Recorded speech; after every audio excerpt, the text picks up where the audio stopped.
field, and what do I find? One of my own family scrapping in the street. Wasn't exactly the kind of reception I was expecting. Why on earth did you have to go and wallop him one? Because I'm sick of it, that's why. I'm sick of everybody thinking I'm fair game. Sick of everybody trying to put the boot in my door. Just because I live on my own, they think I'm anybody's meat for fourpence. They all have a go at me. The butcher, the baker, the coalman, the lousy, rotten candlestick man. Oh, give over, Elsie. Stop feeling so bloody sorry for yourself. Think of the poor kid that had to deal with a tanner. What's up with you? You used to be able to look after yourself. I'm sick of looking after myself. I can't go on looking after myself forever. You know, there might not be much left worth protecting, but if anybody's going to treat me like dirt, I'm going to have a go at them. Yeah, well, why did you have to go and get me involved? Are you all right now? Of course I'm all right. I'm always all right, aren't I? Unsinkable. Used to go out with a fellow who said he put me in a dreadnought class. All the rugby players in Warrington wanted me. I prop forward. Between us, the dozy apers didn't stand a chance. Have you had trouble with that fella before? Just had a go, that's all. Look, he's a kid, that's all. A young horse in a new field. A stallion, eh? I can just see you parading round like some broody mare. I didn't encourage him. I bet he thought it was his lucky day in a clinch with you. You know, I want a fella, but they seem to think that I ought to want them all. And that I ought to go down on my knees with gratitude because they still fancy me. I wouldn't go down on my knees for any sod. Though I might go down on my hands and knees if the fella was worth having.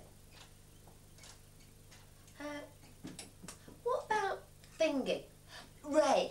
You definitely fancied him. It was written all over your stocking tops. Of course someone like Ray attracts me. And not just him. Him and all his gang. The new crop of fellas look very good to me. Hey, hang on, Elsie. Shouldn't you have hung up your wonderbrow by now? I'm not going to be ashamed of liking to look at young men. You've got an appetite for men, haven't you? You can't help it. Shaking your tail feathers comes natural to you. Blink your neck, it's like you'd die if you didn't. That's what I mean.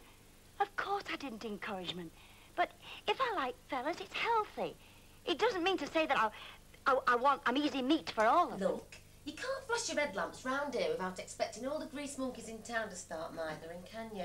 I'm going to go on fancying them until I'm about 77.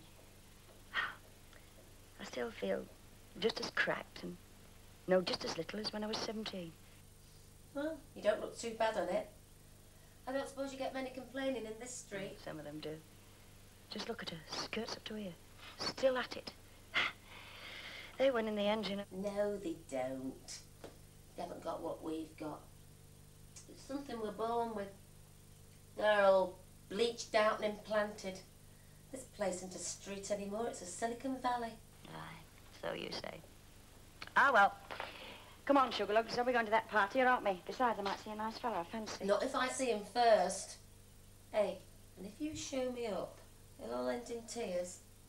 I've got to cry so much soon. And I'll cry with you if you swipe me, fella. Look, you've already swigged me wine. Well, we could always stop on an off licence and buy a bottle on the way, couldn't we?